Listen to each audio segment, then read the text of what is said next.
Every life coming onto this planet has a purpose.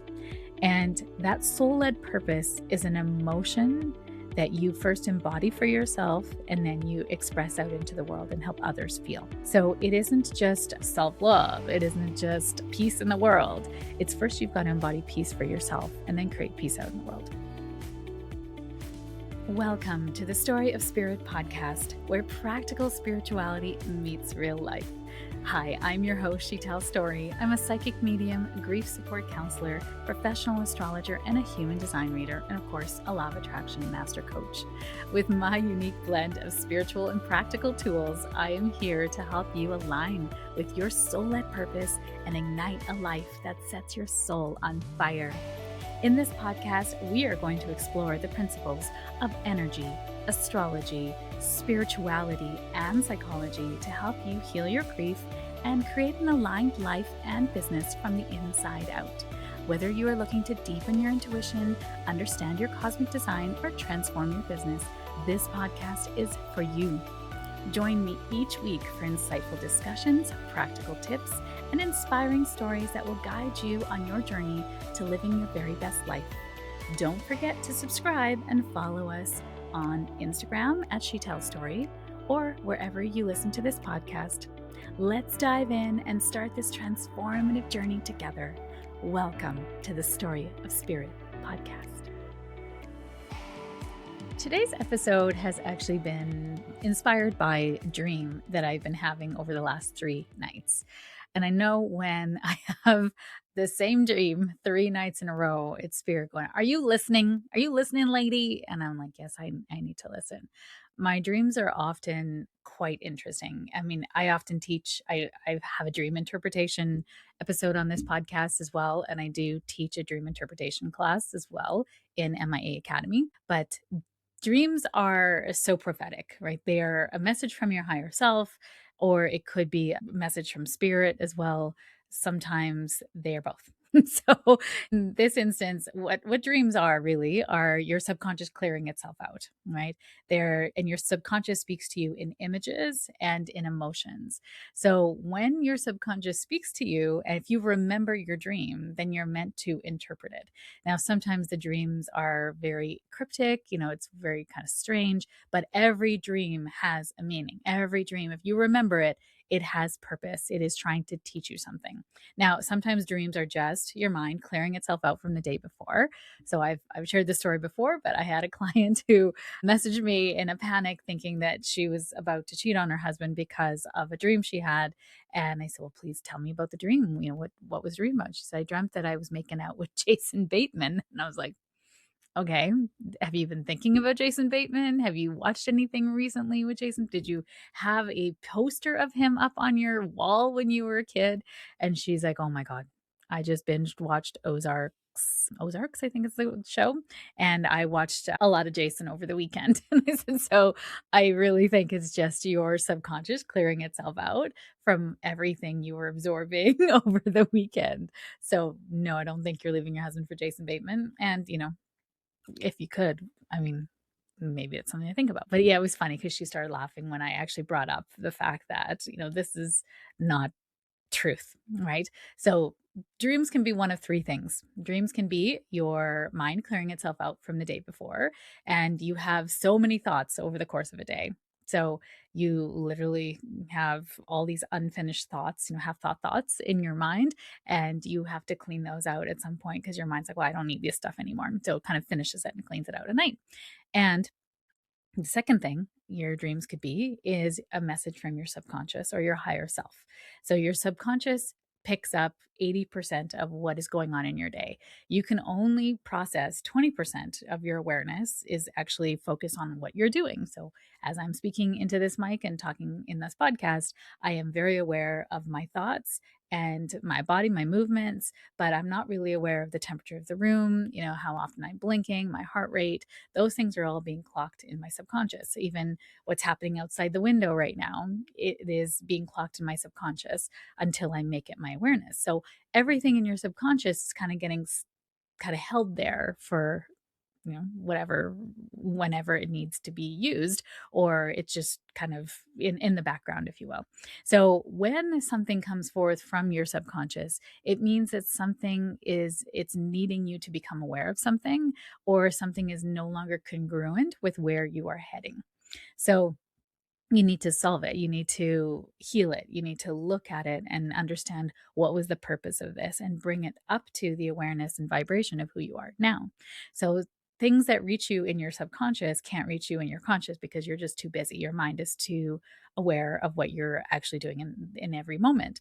So subconscious dreams are so profound, because it's like a little reading, a little mini nudge from your higher self, from your subconscious, of saying this needs to be looked at right now, and maybe you can shift it so you don't keep having this dream.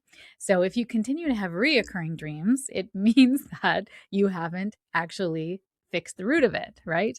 I envision it like getting the Tower card in tarot. If you're reading cards for yourself and you keep getting the same card over and over and over again, it's because the universe is like, you're not paying attention. This thing isn't completed yet in your life. You need to know about this so you can move to the next step. So your subconscious continues to do that.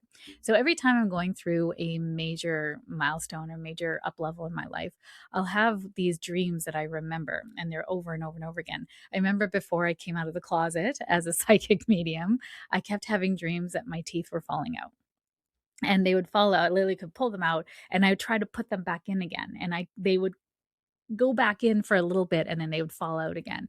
And I'm literally walking around collecting my teeth, and I'm hoping no one notices that my teeth are, falling out. Like, I'm not worried that my teeth are falling out. I'm worried what people will think of me. Therein lies the meaning of the dream, is that instead of being my truthful self, I was so worried of what people would think of me. And until I launched my Facebook page and came out of the closet, I kept having that dream, and I didn't have that dream anymore after that. So it was interesting. Pay attention. Your dreams are trying to tell you something. So the third thing a dream can be is a visitation from someone in spirit. And those dreams are very different than anything else you'll ever experience. It's not like you're riding a Cheeto in the desert over a rainbow. Like, you're actually in the middle of a dream, and then all of a sudden someone will be there. My husband was telling me a dream of him, that he has with his mom often. His mom stepped into spirit about 3-4 years ago now, and she'll visit him in dreams, but she'll be in the background. And so he's like, he had a dream where he was walking into a restaurant, and his mom was sitting at a table, and he's like, "Mom, what are you doing here?" And she's like, "Oh, I'm having one of her favorite meals or whatever." And he's like, "Well, you're not supposed to be here." And she goes, "Oh, just like go to your table, go to your table." And he said he went to his table and he looked back and she was gone. And so she loved food. Like, it didn't make any sense to be in that dream, like where he was doing it. My husband's a chef, so he often dreams about food, which I think is hilarious. I never dream about food. He always dreams about foods and the way they taste and the way they smell. I've never had that in my dreams, but lives it, right? His life is literally around food, tasting, making it, creativity around it. So in his dream, his mom loved food too. She was I wouldn't say a foodie. She just enjoyed food and enjoyed the taste and trying different things. And she loved sharing, and she just loved nourishing people. And so I think the dream was about her just letting him know she's safe, and she's now tasting all these cuisines on the other side, and she is having the time of her life. And I often feel that. I often feel her around. And so that was the interpretation. But he's like, "Why didn't she come and talk with me?" She's like, "She just wanted to let you know she was okay, and she's enjoying life on the other side, and she still loves food." He's like, "Yeah, that clocks." So sometimes you just have these, weird, like, it doesn't seem right. It's not part of the dream. I once had a dream about my grandmother, my mom's mom, so my maternal grandmother. In life, we were not very close. She didn't speak a lot of English. She was from Malaysia. She was a very proud woman, and a lot of her life story is like, I want to write a book about her life. She is just a profound woman. She was married at the age of 11 because it was during the Japanese War. And in Malaysia, the soldiers were coming in and having their way with the girls. And in our culture back then, is if you are not a virgin at the time you're getting married, you're really not marriage material, which, don't even get me started about the patriarchy. But so at that point in time, to kind of safeguard her, they were looking for a suitor, and my grandfather was coming through that village. He was a sheriff, and he was visiting from another county or whatever, and he saw my grandmother, and they were badgering him to get married because he was in his 30s. He was 33, and they're like, you need to get married. And he's like, well, I haven't found the right person yet. And the matchmakers had been trying to bring girls for him to see, and girls, isn't that just sound gross? But anyways, that's the culture back then. And he saw my grandmother, and he's like, I'll marry her. So it was almost like love at first sight for him. Obviously, my grandmother being 11, not interested in that or thinking about it. And so they were her mother owned a cafe, and he was eating at the cafe, and he saw her there. So they arranged for her marriage, and she married him. And I remember as a, you know, girl in my teens visiting my grandmother and asking her about that, because being brought up in Canadian, values, and like, I mean, it is gross, right? But back then it was a thing, right? As soon as you were able to have babies, you got married. So she had said she was actually very lucky because many of her friends were also married off, and the once you're married, you're considered property, in that culture of man. And she said, your grandfather was actually so loving and patient with me. And he started holding my hand, and he just treated me like a jewel. And then he'd kiss me on the cheek. And then it progressed from there. And then they had 7 children by the time she was 22.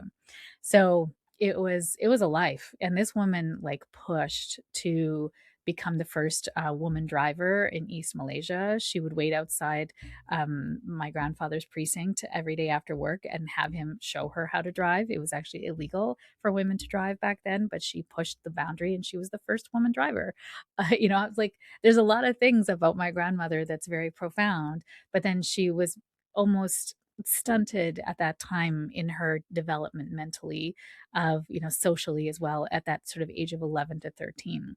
So when people didn't do what she wanted, especially her kids, she would use a lot of guilt, shame, and coercion to make them do what she wanted them to do, what she thought was right for them. And she had so much love to give. Like, I really learned a lot from my grandmother after her passing, more so than I did in her life. And I only saw her once every 5 years. And being born in Canada and not seeing her very often, I felt like I just didn't quite relate to her. I couldn't understand it. And she, like, nutrition was so important to her. So every time I'd go to Malaysia, the milk tastes different. Dairy tastes different in other countries, other people's houses, even, right? Like, the food in their fridge makes the dairy taste weird. And I used to love milk as a kid. I used to love chocolate milk as a kid. And so when I go to Malaysia, my grandmother would go everywhere she could, different cities and counties, to try to find milk that I would drink, because I wouldn't drink the milk there. It's gross. Like, it just tastes so different. And she would try everything to do that. Like, she literally moved mountains to try to make me drink milk, and I would say no. And my cousins are brought up in that arena, right? They were so strict, and they would get beatings if they brought home bad marks or if they spoke back. And I said no to my grandmother, and I wouldn't get hit, I wouldn't get reprimanded. My mom would be standing right there. She's like, no, she's allowed to not have it. She doesn't want it. We're not going to force her. So I have a very different relationship with my mom than my cousins have with their parents. And so going to Malaysia as like a first generation Canadian, being brought up here versus going back in, the old country, so to speak, my grandmother and I didn't really have a lot in common, but she was so willing to tell me her stories. And when I asked her things in broken English, she did speak English, but actually she was illiterate. She couldn't read because she didn't go to school. She was working in a cafe, and then she got married, and then she started raising babies. So, despite that, she raised 7 children, put them through school, university. One of my uncles, two of my uncles one became an architect, one became an engineer, and one became a doctor. And then all the ladies, teachers and journalists, and everybody went on to do so well. And my grandmother did so well with money. She would have a saying that said, you can make $10 five, or you can stretch a dollar and make it 20. And she was very, very thrifty that way. And so I have a lot to learn, from her. She's still teaching me in spirit as well. But after her passing, she came to visit often. She would always show up in my mediumship classes. Other people would read. I think every one of my friends has read for her. My mediumship friends she's come through as a teacher in spirit for budding mediums. And she's been somebody that is like constantly by my side. I can feel her around me. When my kids are going through troublesome times, I can smell her perfume. She had a very specific Yardley perfume that I knew I loved. And she gifted me no, my aunt actually gifted me my first perfume, but it was another Yardley perfume. So there's a lot. I smell her around when my kids are about to go through something very traumatic. So my son has had meningitis twice. And both times before I went down that path with my son, I could smell my grandmother and I knew something was coming. But this is about being nervous system regulated, right? I'm sure someone listening is like, oh my God, how could you, knowing that something was coming, how did you just stay calm? And I think this is part of one of my soul-led gifts, is that especially as a kid, when there's a lot of turbulence in the house, I'm not, I know that I can manage whatever comes. I'm not worried. And I'm not going to spend my time trying to guess what it is because I don't know. I'm not going to know. I'm not going to know until it comes. And I know I can handle whatever comes. So, all I can be is vigilant. So, if something's going to happen, if I catch the first signs of it, I can, kind of cut it off before it becomes a big issue. But sometimes you can't. Sometimes you just have to go with the flow and trust the process, as they say. So, with my son, when he started to have these symptoms, we kept him home from school. We kept him, very vigilant. We took him to the hospital. The hospital turned us away, saying it was just a sinus infection and we were making a big deal about nothing. And I said, it's not just a sinus infection. And then 3 days later, he couldn't walk and he was in such pain. He would pass out. He was unconscious. And we literally walked back. We went to our doctor, our family doctor, and she's like, you need to go to the hospital right away. This looks like meningitis. And we went there and they turned us away. And she said, go again. And my husband's like, can you please call ahead and let them know that we're coming? And she's like, no, he'll be triaged. We waited 3 hours. Other kids were walking in with popsicles and bananas. And I'm like, this kid is dying in here. And they were like, we're trying to get him an isolated bed. And I'm like, we're in the waiting room. Like, what? Because meningitis can be very contagious. And anyways, we got in, everything moved so fast. I could feel all my ancestors just sending him healing. We had people praying around the world for him. And he was on death's door. It was really touch and go. And then 10 days later, he walked out of the hospital pain free, symptom free, no side effects, which is like unheard of. The doctors were like, this is a miracle. He was literally on death's door. We were in the ICU for a cardiology because his heart was not beating right. And they were really worried about his organs shutting down. So it was a really, really rough time. He was 7. And right before all of that happened, I smelled my grandmother's perfume and I knew she was supporting, you know? It's like you're so supported. You don't even know how supported you are. And then 3 years later, they're like, well, he had it again. And this time the symptoms way different. He had a cold. He was blowing his nose this time because he knew what would happen if he didn't. And it just progressed fast, very fast. Within a few hours, he couldn't walk. He couldn't turn his neck, which was the first part of the issue. He was home from school sick. He was 10 years old. And I was sitting on the couch with him. My mom came to drop off some soup, and he couldn't turn his neck to look at my mom when she came in. And I was like, that's not right. That didn't happen before. I knew that was a symptom of meningitis. I called our health link, which is like a hotline. You can talk to a nurse. And the nurse said, you need to get him to. It always makes me choke up thinking about it. You need to get him to the hospital as soon as possible. I'm like, this can't be meningitis again, right? Like, he already had it. He can't get it again. He's had all the vaccinations for it. Like, I don't understand. She's like, just be on the safe side. Please get him to emergency as soon as possible. And he was fine getting into the car. He walked into the car. He was good. I packed up a go bag. So used to having a go bag. And we got to the hospital. I literally was just like, no, we're going to be sent home. And we got to the hospital and he said, my legs don't work. And I'm like, what? He said, my legs don't work, Mom. I can't walk.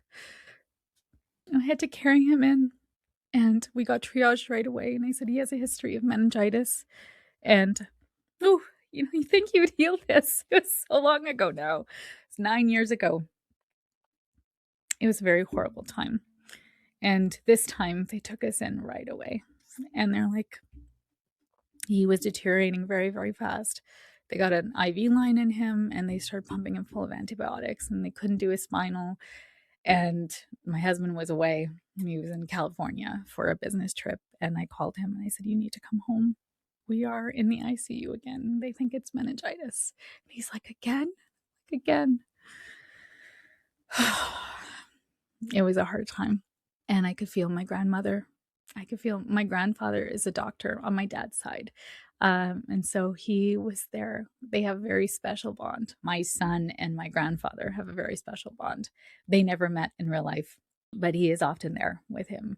I could feel him in the hospital. And again, it was another 10 days. He deteriorated very fast. But we were in the right place this time. And it was just wild. 10 days later, we're walking out of the hospital, pain-free, medicine-free, symptom-free, no side effects. And they're like, it's a miracle. I'm like, this kid is something else. We don't know what it is, and the weirdest thing happened 3 years later. Again, he started to have symptoms and we went to the hospital right away. And this time they could do a spinal and the spinal showed no antibodies for meningitis.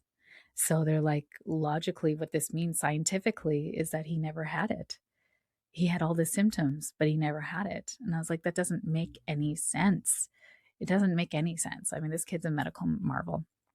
But in that, each time there was a life lesson in it for me and in my soul-led purpose that our children are our greatest life lessons, right? Blessings to this super cute, fantastic child. He is so heart-led. He is such a good person.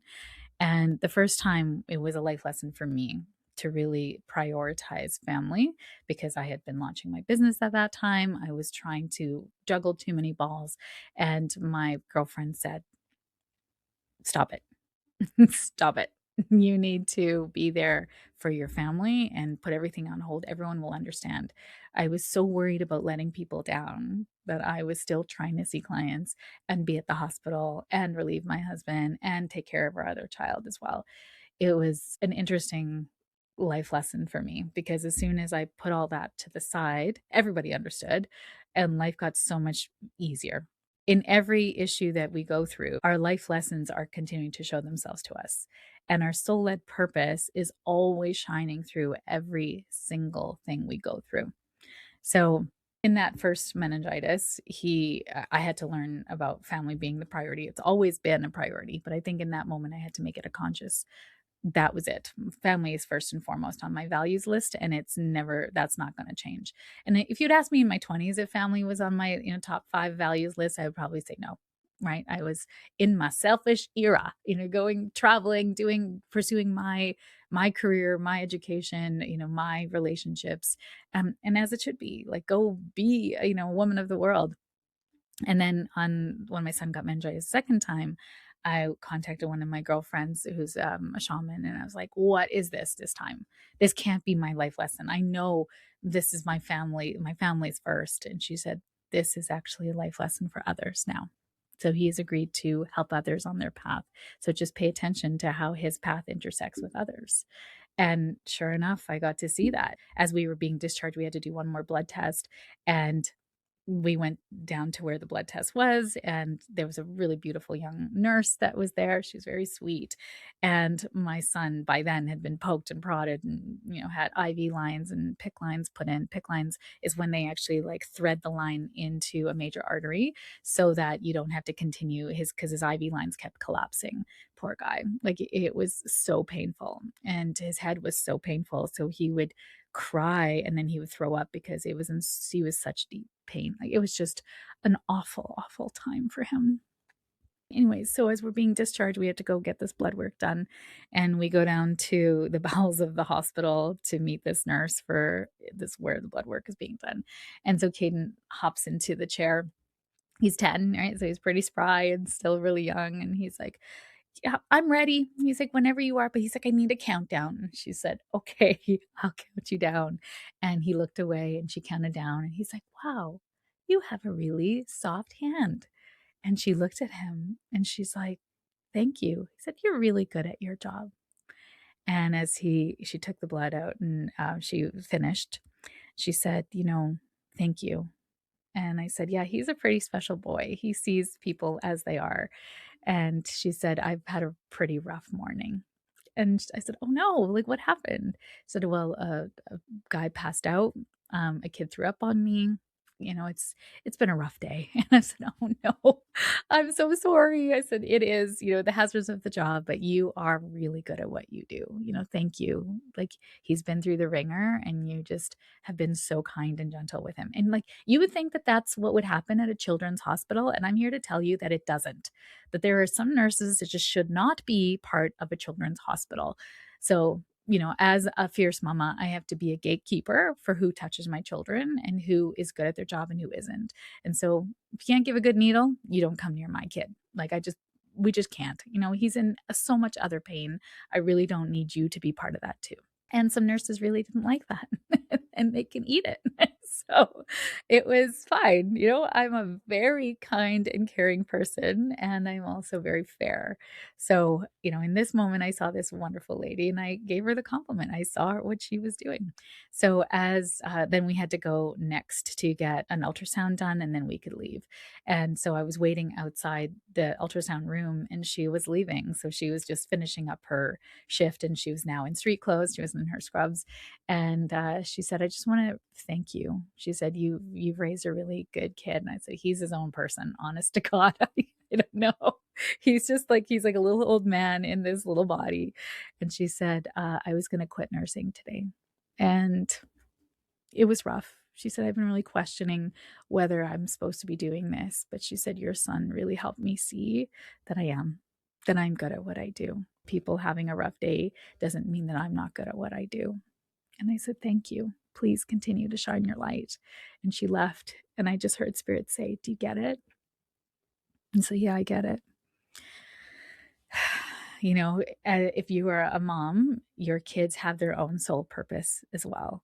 And their soul purpose shows up in their early lives too. It's not just when you're an adult and you're like, okay, what's my career? What's my job? Your soul purpose can show up in many different ways. So I want to rewind a little bit. Everyone who is born onto this planet takes a breath, even babies, I would say even in utero, has a soul purpose. So even if a baby doesn't take its breath in life, so it doesn't complete its gestation cycle, it still has a purpose. And whether that's through pregnancy release or miscarriage, they still had a purpose. So every life coming onto this planet has a purpose. And that soul-led purpose is an emotion that you first embody for yourself and then you express out into the world and help others feel. So it isn't just self-love. It isn't just peace in the world. It's first you've got to embody peace for yourself and then create peace out in the world. It isn't just like environmental protection. It's actually, protecting resources because we are nature, right? Like you can have the soul purpose endless. There's so many. Right? There is absolutely so many. I mean, in human design, they would say there's 192 incarnation crosses, but even then, there's nuances within that. So there is so many different soul purposes out there, and we all come into this lifetime with a purpose, with something we are here to experience for ourselves first, and then embody out into the world to help others with as well. Like, could you imagine what a world it would be if we were all living in our soul's purpose? And like, your soul's purpose isn't just one and done, right? It is, you have multiple assignments. It's an evolution in your lifetime. And you're becoming more and more and more of what you came here to experience and then embody out into the world. So, your soul's purpose is the opposite of your childhood trauma. And that means that everything that you've gone through has a purpose, has an opportunity so that you can learn it, you can feel it, you can heal it, and then you can move into it as a leader in the world, or maybe in your family, or maybe just for yourself, right? There is nothing that says you must be a leader out into the world with your purpose and mission. Some people's mission, as I can see it in your human design and your astrology, that it's sometimes just for you. That's just your soul just wanted to experience it for you. And that is enough. That is a lot. Sometimes it's out into your family because you're changing the paradigms of your family. You're changing the patterns and generational trauma of your family. That's sometimes a mission too. But it's not just that, because you're then going to express that out into the world. It's going to touch every person you interact with. So it's, your soul's purpose is profound, but it is a lifetime of becoming. So you will have many assignments under the banner of your life purpose. And it's not just to be one thing. So even if I look to my soul led purpose also is to be a steward of these little babies that come in and have chosen me to be their mama. And I chose to be a mom in this lifetime. That's also part of my purpose. So I have to remind myself, even though I have this big, huge goal and dream on my heart to help a million women step into their intuition, and I got to help also be that in my own self, right? I'm living it too. I'm embodying my purpose and mission. But it took me time to get there. I've had a killer intuition my whole life. I put all of my gifts away at the age of 9. So I had this ability comes by me honestly to me honestly through my family. My mom is a spiritual healer, and I have cousins in my family that have special gifts as well. And I chose to use my gift in this lifetime. I have a cousin who's choosing not to, does not want to even touch it because his life is going in a different direction in this moment in time, and that's fine. But for me, I've chosen that I want to embrace my gifts now. And I couldn't not. They came back in after I had my second child, and I couldn't look away from it. As much as I tried to like go back into corporate life and go back into supply chain management, I wanted to be a VP of purchasing and retire somewhere. And Spirit's like, nope. Every time I applied for a job, every time I tried to go back into that. So if I back up a little bit, I had my gifts. I was born with them. I had this ability. I knew I was different from everyone around me, which is part of my childhood trauma is I'm so different from everyone around me. I'm first generation Canadian, being brought up on the west side of Edmonton, which is predominantly Caucasian, and I have many multicultural friends. I still felt like I stuck out. I didn't belong. My mom cut my hair until I was in grade 5. My mom sewed my clothes until I was in grade 5. I didn't own my first pair of jeans until I was in grade 6. And jeans were like the coolest thing in the 80s. So I was just so nerdy, right? I was also very nerdy. I love Star Trek and the X Files. Oh my gosh, I'm like a super nerd at heart. And it was in that feeling of I never belonged. No one ever wanted to be, my friend. No boys ever thought I was pretty. And so in that feeling, I had to learn self-love, of course, and self-worth, but also that I had something. I'm here to be unique, right? I was built unique. I'm an East Indian Canadian who sees spirit, grief counselor, professional astrologer, business degree, loves business, like crazy. Like it's just an eclectic mix of gifts and talents, as do you. You have a very unique set of gifts and history and the way that you look. All of these things are orchestrated by your spirit before you came into incarnation on purpose for something that you wanted to experience in this lifetime with joy, with reverence, with excitement, inspiration. Your life is a series of things that are happening, and what you make them mean creates your future. This is why I love helping women to really understand what happened and reframe it so that they can step into their dreams and desires with confidence, knowing that this is meant for them. If it's desired by you, it's destined for you. If it was put into your heart by spirit, by your spirit, by the spirit, by God, then you also have a pathway to accomplish it in your heart as well. Your soul has the gateway. The soul is your gateway. The intuition is your gateway, is what I want to say. Your soul has the blueprint, the map to get there. So your intuition is the compass, and you have to listen to your intuition so that you can follow that map to get to where you want to go. And I promise you, it's not going to look like anything you thought it was. I promise you, because the mind cannot comprehend how effing amazing you are. The mind is too small. It lives in the past. It's in the known. It is not aware of how powerful you are, how with the opportunities that are available to you, and how this is all going to work out. It just doesn't know. So you have to be open to be delighted and surprised by the universe. Ever since I can remember, I've always had this feeling I want to help women. I want to help women. I even volunteered in just out of university for the Elizabeth Fry Foundation, which is a foundation that helps women and girls going through the court system. So, to navigate the court system, to be an advocate for them, to help them when they come out. So the foundation is like profound. So not only is it helping people going through the courts, but then afterwards to reintegrate in after they've done their jail time or as they're going through incarceration to come out the other side of it and be a member of society again in a way that they feel really good to be. So I actually volunteered for it because I was trying to get into law school. So I wanted to have it on my resume. So I wanted to be a doctor growing up. Okay, we're going to go back a bit. So I had these abilities and I put them all away at 9 because I just wanted to be like everyone else. And then I had a great life. But it was interesting before that age of 9, I was extremely creative.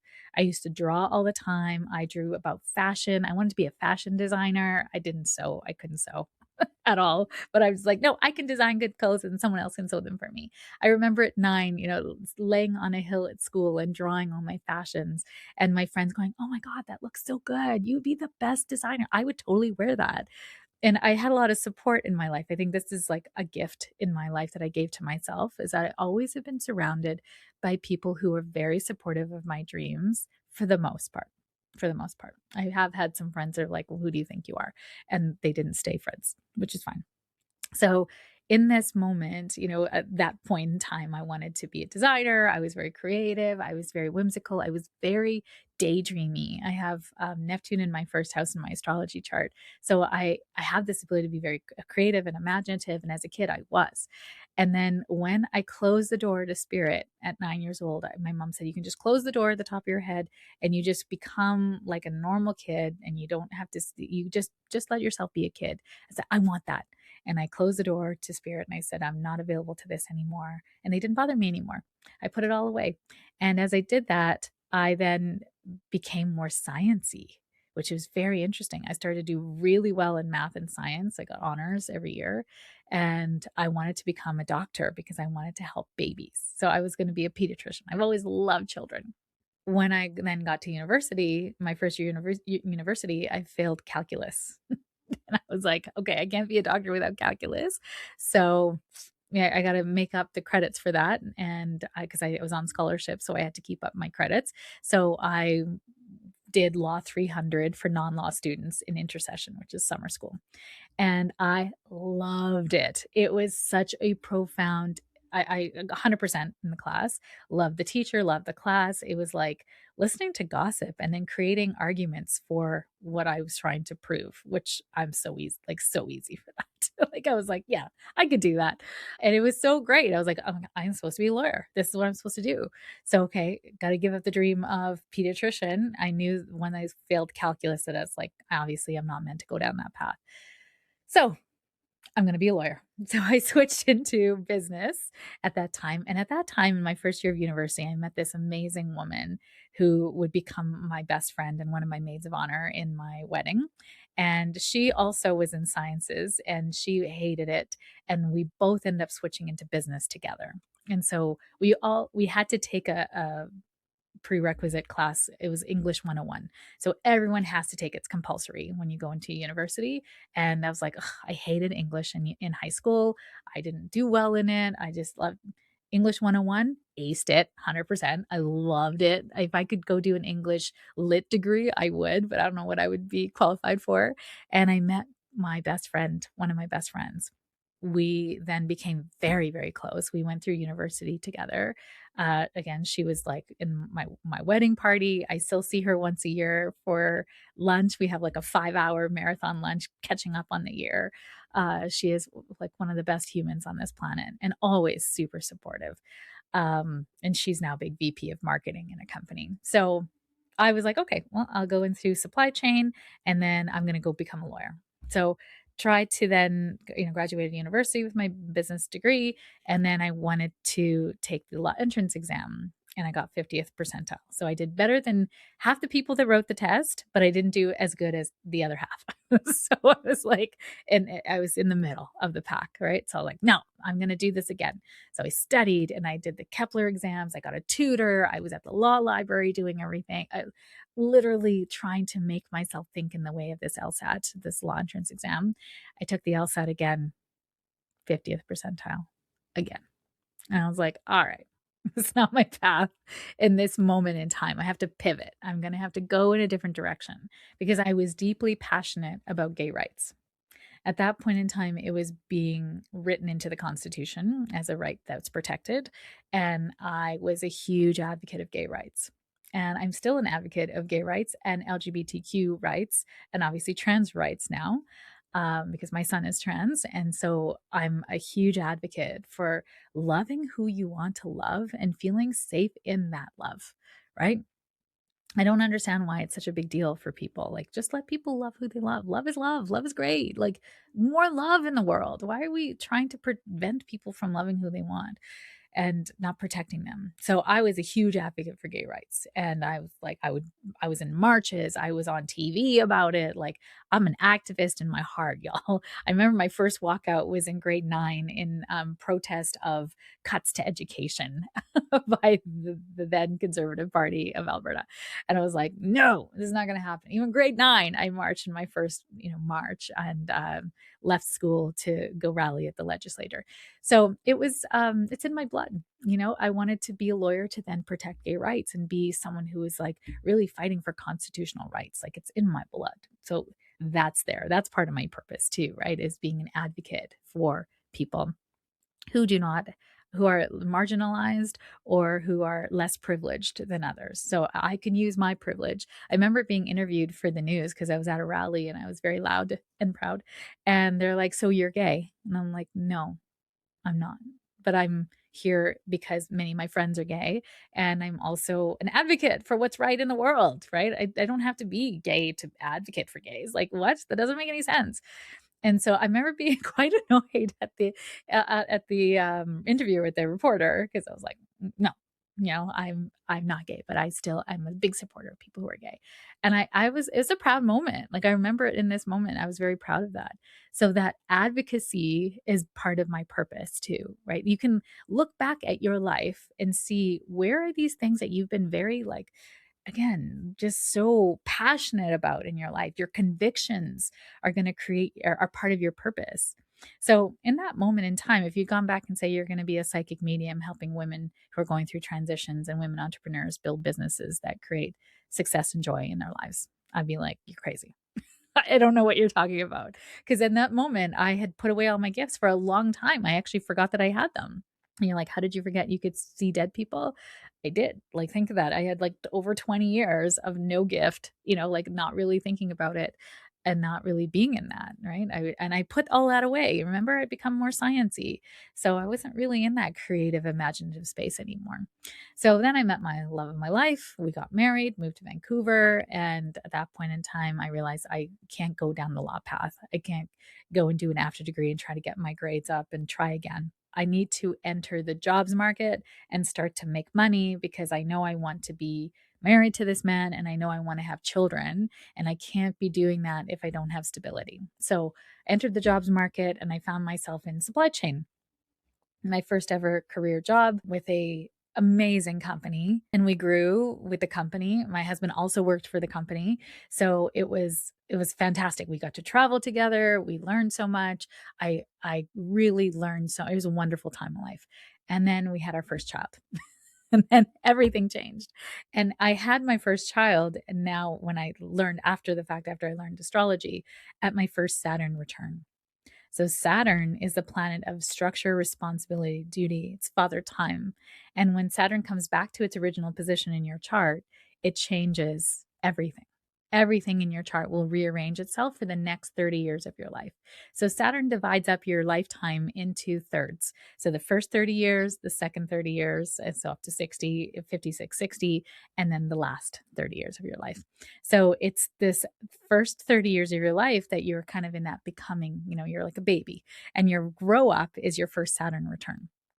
And so, in that, my exact time of my Saturn return was my son's birthday. So wild. And it's the day that he was born, my life completely changed. My focus was on my child. He had a lot of medical issues. We couldn't sustain life out there in Vancouver without support from family. So we decided to move back to Edmonton. And when we moved back to Edmonton, again, life rearranged, and I actually stepped into from supply chain into sales and marketing jobs so that I could have a job where I could be flexible with my kids' hours and going to the doctor. We were at the doctor's office and emergency rooms all the time with his issues that just continued to build and build and build until we discovered he has allergies and, all the things, all the diagnoses started to come out. So I needed to have that space in my life to then be this advocate and be a support of my son. As that happened, then I needed a job that would do that. And the pressures of being in corporate and a high, person that was on the kind of higher up teams and stuff, that I had people that were reporting to me. I needed more simplicity in my life. So I stepped into a sales and marketing role, which, again, everything was actually getting me ready for this, right? Me being who I am today, because sales and marketing is a large part of being an entrepreneur. So that was fascinating, looking back on it. And it was a big deal because I had to step out of a career that I had built, that I was on the highest echelons. I was en route for big things, in the executive, and I had to step back from that. And my old boss said to me, "It's career suicide, Sheetal, to go into sales and marketing from being on the purchasing side of things. Like, what are you thinking?" And I'm like, "I have to do what's right for my family." And it was the best choice I ever made. I remember feeling scared that I was killing my career, but I'm like, well, if anything, I can just go back. You know what? I can go back in. I can do a purchasing designation. At that time, they brought in a new purchasing designation, and I could do that. I can work towards that and then go back into purchasing and become a VP of purchasing somewhere else. Like, that dream is still available. It's just not on the timeline that I thought it was. Oof, that is for somebody who's listening. The dream that you have is just not on the timeline that you think you're supposed to be on. So you got to release that timeline, because it's going to happen, just, again, not in the way that you're thinking. The universe is so much more magical, powerful, amazing than you could even imagine for yourself. So you got to leave space for that, right? Your timeline isn't always the timeline of the universe, even though you want it to be. At that point in time, as I stepped into sales and marketing, then we became pregnant with my second child. And I often say, if we stayed in Vancouver, we could have pushed and stayed there. It would have been a hard life, but we knew it was pulling us back to coming back to Edmonton. And as we come back to Edmonton, I knew then we would have another child, because we couldn't, like, I just couldn't sustain another child in Vancouver. There's just no way. So then the second child came along, and after I was on maternity leave with my second child, and all of my gifts came back in again. And I started to see dead people again. I started to know things about people that I didn't know. I was like, what is happening to me? And everywhere I went to try to get support around it, I went to a psychologist. I went to a neurologist because I was starting to get headaches. I went to get my eyes checked because I was starting to see spirit and aura around people, and everything was normal, brain normal, eyes normal. And then when I started to go the spiritual route, all these doors started to open. All the most amazing teachers dropped into my life, and I started to develop very fast. Even my very first thing that I did was meditation, because someone said, "You need to go get your mind right. Go take a meditation class." I was like, "Okay, I'll take a meditation class." I took 3 because I'm a keener. And then I became a meditation teacher because I'm like, well, I need to like teach other people how to quiet their mind, right? So I've always had this training piece in my life. When I look back on my soul's purpose, every job I've ever done, I've always become the trainer.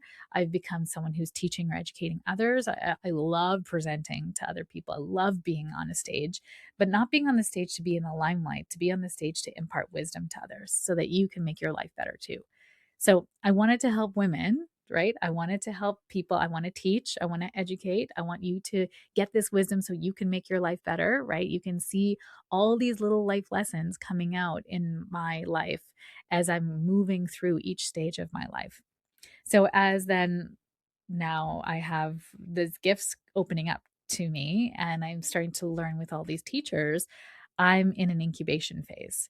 But yet people are approaching me saying, "Oh, you can do this? Can you read for me? I have this thing that's happening." And I'm like, "No, no, no, I'm not a reader. Like I'm just developing my gifts. I'm going to go back into purchasing." I'm not a reader. And people, please, like, I need your help. And I'm like, okay, I said yes to the first person. I'm like, I don't know, $50. Sure. Like, just come to my house. I'll do a reading with you. I learned the tarot. I did a tarot reading and they're like, "Oh my God, you're so good. I have a friend that needs to see you." And I was like, "What?" I don't read. I don't read for people. Like, it was just you. And they're like, "No, no, no." And then I started to get calls from people that were like, "So and so said that you're an amazing reader. Would you mind? Can you read for me? I don't care. I'll pay." I was like, "Okay." And so I just started to say yes. And then my business grew and grew and grew. And I didn't have to try. Like, I wasn't marketing on social media and doing reels on TikTok, or even though TikTok didn't even exist back then. I know, girls, I'm old. Oldish. Oldish. But that was not the thing. Like, I grew from word of mouth because this was my path, right? If this was not my path, if no one was reading, like no one asked me to read or whatever, I probably would be like, okay, this is a nice little hobby, right? But it just started to grow and grow and grow. And I'm like, oh, maybe I should make this a legit business. Maybe I should start to do something with this. And then I started to learn astrology. And then I started to learn about other things. And I took subconscious imprinting, which is like it's rewiring your subconscious, and there's a technique to it and a way to do it and stuff. And so I started to offer those sessions and it just started to build, but I only had a limited amount of time that I could do it. So I was working evenings, weekends, and holidays because I had my day job, right? I was working full-time days. And then my job started to change. My amazing boss took another position within the company. And then I got this really like the worst boss I've ever had in my life. Terrible managing people, a numbers guy, terrible with, personality. Oh, just the worst person ever. And I struggled with him right off the get-go. And I even told my VP, I'm like, "I don't think this guy is good for us. I don't think this guy is good for the company." And she said to me, "You better get used to it because he's here to stay." And I went, "Okay, okay." That's a red flag for me, right? And then it just one thing after another started to happen with this guy, with the company, just awful things. And I was just like, it's time for me to go. Like, it was just the flags, right? I know the flags of change when I see them. And it's one red flag after another after. It was all green flags up till that moment, and then a red flag, and then another red flag. And it just started to get worse. And then I just happened to be somewhere where I was presenting and I ran into someone from my past, like another from my previous career, actually. And he's like, "Well, what are you doing? How are you doing? What do you like? How are things?" He's like, "I'm actually looking for someone in this market. Do you know of anybody?" And I was very well connected. I have a 4 in my human design. So community, connection, networking, friendships, so important to me. They're like a really big, like, relationships are a core value for me. And so I was like, "Oh, tell me about the position." So he was telling me about the position. I said, "I think I would be interested in it. And he's like, what? Like, it was just shocking because I'd been at this company for 13 years. And I was like, let me go home and contemplate it. I'll message you. I applied for the job and I got it. And then right at 2020, January 1st, I started this new job. Everyone knows 2020 was the year of COVID. So in this job, but I had already signed up and paid for coaching. I was in a coaching group. I was getting my master's in coaching and I was getting my grief counseling. And I also had 4 trips lined up for the year. So I would have needed 4 weeks of holidays. But because I started out in this company, I'm back down to 3 weeks of holidays. And they accrue as I grow. So I don't get them right off the get-go. But I had all these courses booked. So I did say to them, I'm a very transparent person. I said, I have all of these courses. I am going for my coaching, my master's in coaching. I'm getting my grief support counseling certification. Here are the dates for everything. If that doesn't work for you, I can take them as personal holidays. I'll pay for, you don't have to pay me for them. I'll take the cut on that pay. I know I haven't accrued these vacation days. It's okay. You can deduct them from my pay. I don't care. I'm doing them. And they said, no problem. We love when people develop personally. I was like, what job is going to be okay with that? This job was okay with that. And I was like, wow, this is crazy. And I remember saying to my mom, my mom is very psychic. And I said, I feel like this is a stepping stone job. I don't think I'm going to be here for long. And my mom said, yeah, I don't think you're going to be here very long either. I know I was never going to leave a salary job with benefits, with holidays, paid holidays, all the things. Like, I was never going to leave that safety because my family comes first. Number one value, right? My family. So I'm not going to leave this job. Now, every time I worked with one of my coaches, she's like, well, what about launching this? What about launching this? And I said, oh, I don't have the time. No, I'm going to be in Red Deer. I'm going to be in Toronto. I'm going to be like, I'm training for my job. And she's like, you just need time. You just need time. So if as soon as you have the time, she said, your calendar's going to fill. Like, what do you need to leave this job? And I said, I'd need $10,000 to leave the job. I'd need to have that expenses paid for 3 months for me, that cover my part of the expenses of our family's income, my family's budget.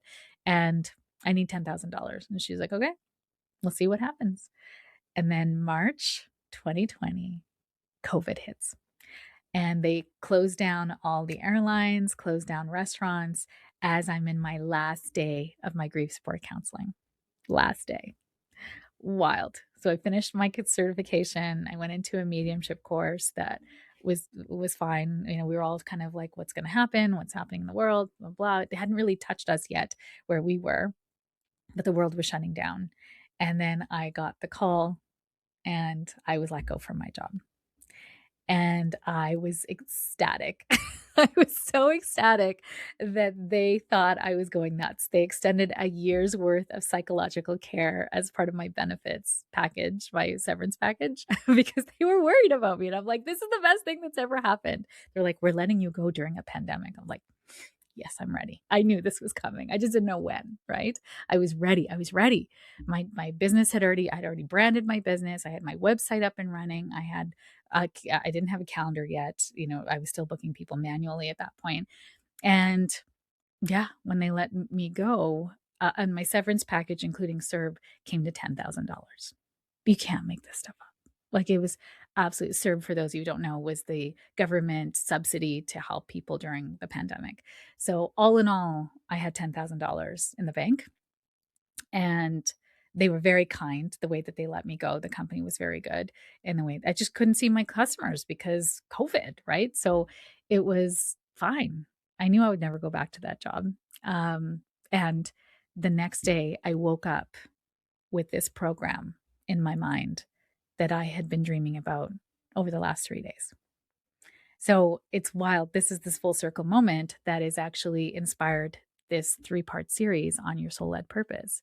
Because in that moment, I was let go on a Thursday. I contacted my mom right away and she's like, don't worry, if you don't have the money, we'll help you out. And I'm like, no, we actually have the money. My husband was freaking out because he had also been let go from his job because they shut down all the restaurants. And he's like, we don't have any income coming in. I'm like, no, don't. We manifest what we speak about. I said, we have money in the bank. We have CERB coming in. I have a severance package coming in, and I'm about to go full time in my business. And he's like, okay. And then I pulled up all our banking statements and records and I gave him a whole bunch of jobs to do, call all of our payment, like the car payment, the mortgage and everything, and see if we can defer any payments. So he had a job to do. He felt purposeful. And my mom said, you know what, just like if you need support, we're here. I was like, thank you. I called my coach and she said, okay, you know what, give yourself the weekend, like a little holiday for yourself. And Monday, we're going to come back at it and we're going to make a plan. I was like, okay. So I had support. And then I went to bed that night. I was so excited. I was so excited about what was to come. I opened my calendar. I put it out on social media that I'm now available for bookings at all times during the day. My calendar filled for 3 months out. I've been booking 3 to 5 months out now consistently since then, 2020. It was such a blessing.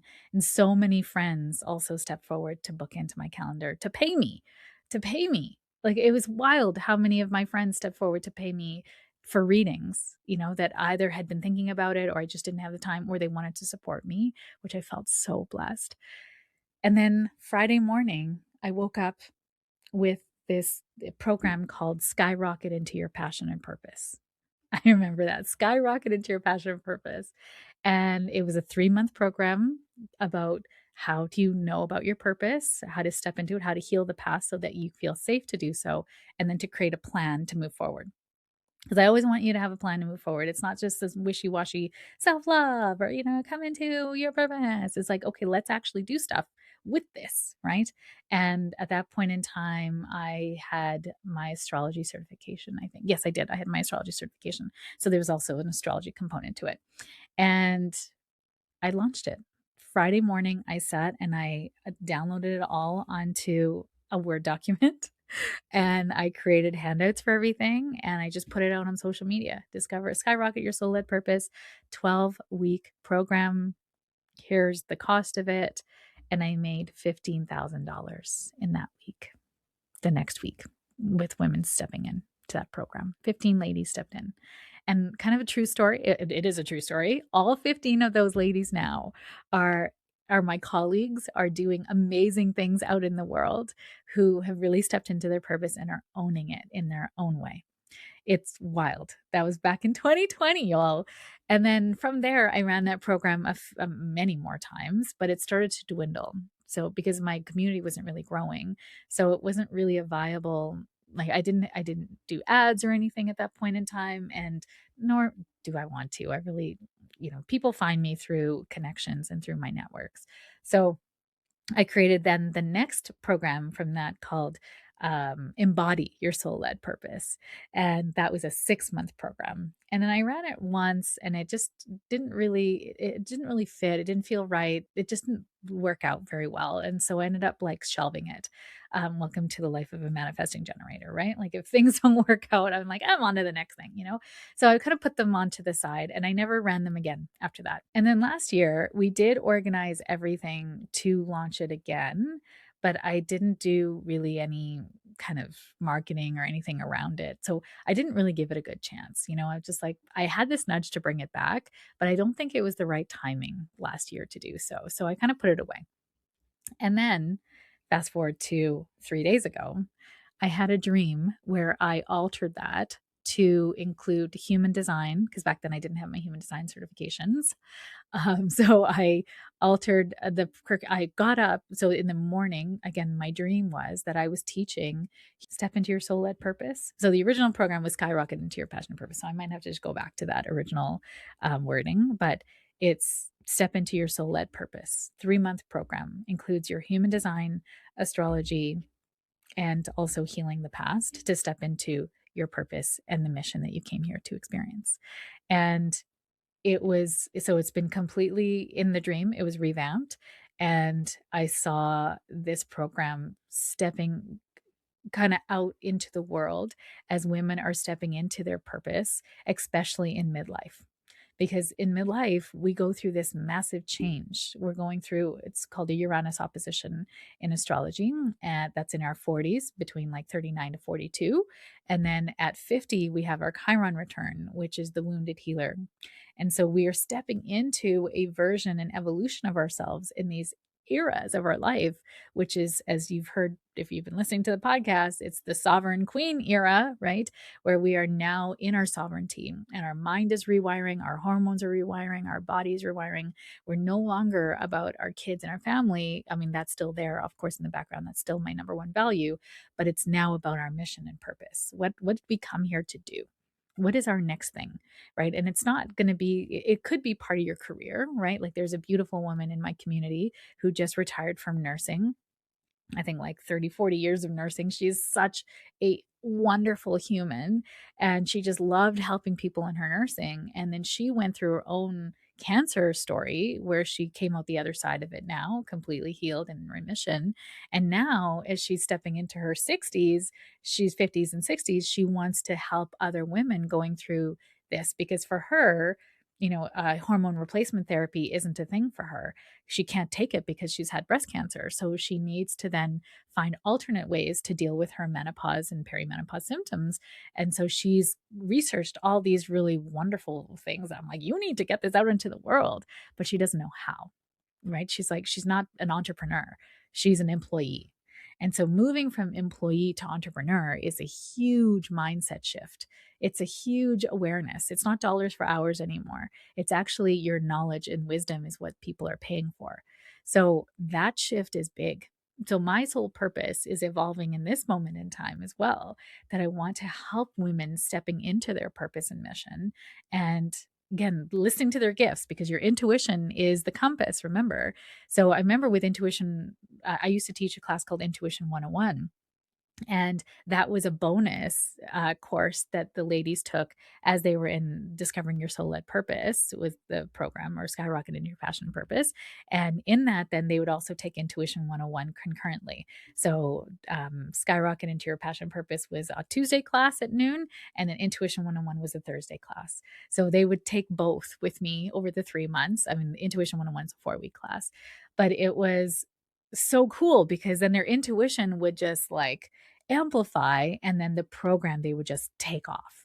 And so I need to have both of those components in there, which was a reason why I stopped doing it because I stopped writing Intuition 101 because it just the timing in my schedule and how long it is and stuff. So I've tried to figure out iterations for it, but I haven't been able to. So I've been sort of just put it on the shelf. Anyway, so the dream 3 nights ago, the morning as I'm waking up that I'm teaching this class, and I was like, oh, okay, I skyrocket into your passion purpose. I put a little blurb in my phone, to revisit this. And then the day went on. Didn't think about it, doing all the things. The next night, I have the same dream. Only this time, I'm writing the curriculum out. And I still can't feel where Intuition 101 sits in that curriculum just yet. So I was like, okay, maybe I've just been thinking about it. It's cleaning out from my subconscious because I was thinking about it. And then this morning, I woke up and I got this very loud like voice in my head. And I think it's my soul saying, Sheetal, you need to run it. It's time. It's time to put this out in the world again. And I was like, okay, so is my purpose going through another iteration? Like, I want to help women entrepreneurs. And I heard Spirit say, this is the stepping stone.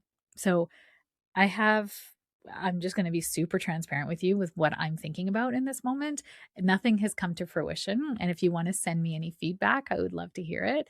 But I love helping women step into their intuition. That's my mission, right? My mission is to help 1 million women step into their intuition, trust themselves so deeply that they are Teflon for the toxic patriarchy, and that they start to listen to that internal compass, live their purpose and mission in the world, so that we can elevate the consciousness on this planet and change it for generations to come. To have inclusivity and love be the focus, not division and control over, which is the patriarchy, control over.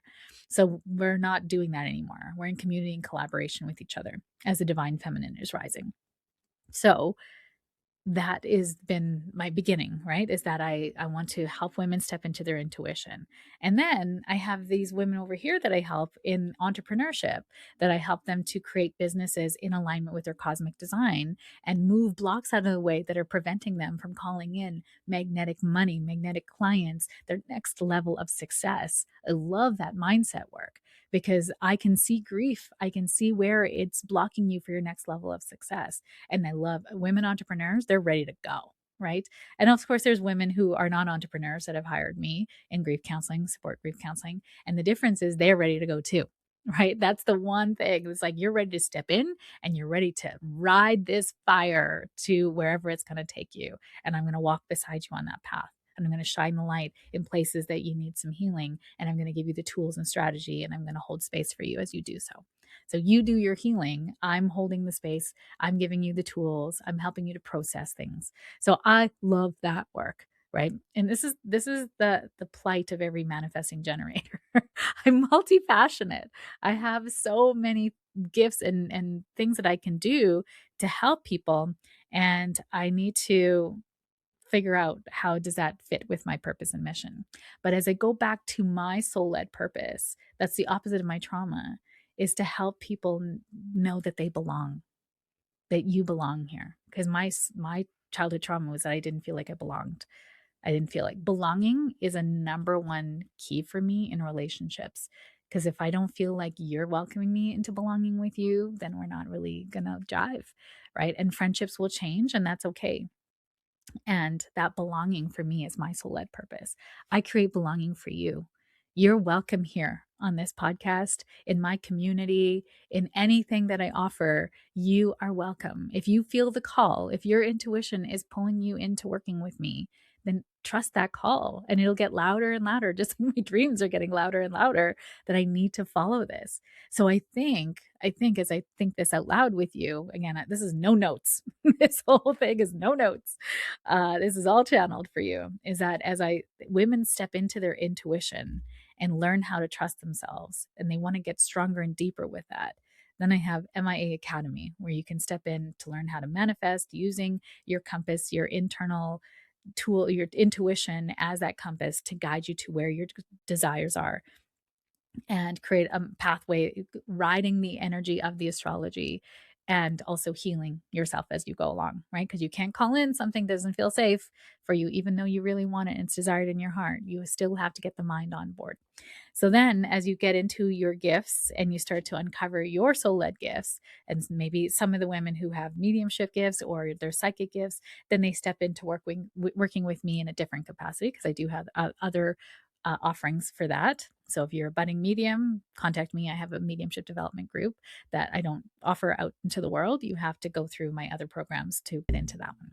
And then as you then come into your soul led gifts, now how do you live those gifts out into the world? Because you can express your soul led purpose in community, in charity, in your career, in a business, in with your friendships. Like soul led purpose goes through all the spheres of your life, not just career. But if you want to make it your career, you want to create a business around your soul led gifts and your soul purpose, then you can step into business coaching and my business groups with that. So I think the through line through all of this is soul purpose. And you can't listen to your soul purpose if you don't trust your intuition, and you don't know, your gifts start to open up as you start to trust your intuition. So then you move into your soul led purpose and what that is for you, and then create a pathway to expressing that out into the world. And if that's in business and being an entrepreneur, then you can continue to work with me down that path too. So I think soul led purpose is the middle. It's the missing piece that I've been sort of looking for, because I felt like I have these two sides of me. I have the intuition and I have the business. And so how is that linked together? And I think it's soul led purpose, which is what has inspired this 3 series podcast. So we've come to the end of my story of becoming and where I am at currently. And as you're listening to this, we are already into the energy of the fire horse year of 2026. This is about go time. And I think this is the energy of that. Like I think I'm going to offer a soul led purpose, discovering your soul led purpose 3-month group. Again, this time now with the human design and astrology component and your own personal chart of becoming, with handouts and all the things. If you're interested, let me know. Let me know. See if this is the pathway. And if, you're stepping into your purpose at this time in your life, regardless of your age, then it's time. It's your time. You're on your own timeline. And I would love to support you in that, because I know on the other side of that is so much ignition for the collective, for yourself, money on that side of your, trusting the way that you're running your business according to your design, your human design and your astrology, and you're going to change the lives of so many other people. Because we're not just here, first we're here to embody our mission and purpose for ourselves first, and then if it's calling you to go bigger with it, then you're meant to go bigger with it. And if you're not, then you're not, and that's still good too. Do not compare yourself to anyone else. Don't fall into that trap of the patriarchy, my friends, right? Your mission is as important as the next person, whether you have kids or you don't have kids, whether you want this to be a mission out into the world or just for yourself. It's all important, and you matter. You matter into this world. So stay tuned. The next episode, I'm going to go into your soul-led purpose. How do you discover what your purpose is and the clues along the way for you?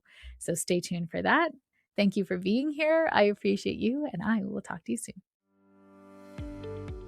Thank you for joining me on this episode of the Story of Spirit podcast. I hope you have found inspiration, support, and practical insights to help you align with your soul-led purpose and live a life that sets your soul on fire. If you have enjoyed today's episode, please subscribe to the podcast, leave a review, and share it with a friend. Your support helps us to reach more listeners and continues to provide valuable content. I sincerely appreciate every share, and I know it is how most people find me. It is because caring people like you have shared me with them at the right and perfect time. For more resources, insights, and to connect with our community, please visit us at www.sheetalstory.com and follow us on Instagram at sheetalstory. Remember, your journey to a more aligned and vibrant life is just the beginning, and I am here to support you every step of the way. Until next time, stay aligned, stay inspired, and keep shining your beautiful light. This is Sheetal Story, signing off from the Story of Spirit podcast. Here's the legalese that's required by our lawyers. This podcast and the YouTube channel represents the opinions of Sheetal Story and her guests to the show. The content should not be taken as medical, psychological, or financial advice. This series is informational and entertainment purposes only. Because each person is so unique, please consult your healthcare professional, your mental health dream team, your financial advisor, or anyone else that's an expert in the field in where you are thinking of making big choices in your life.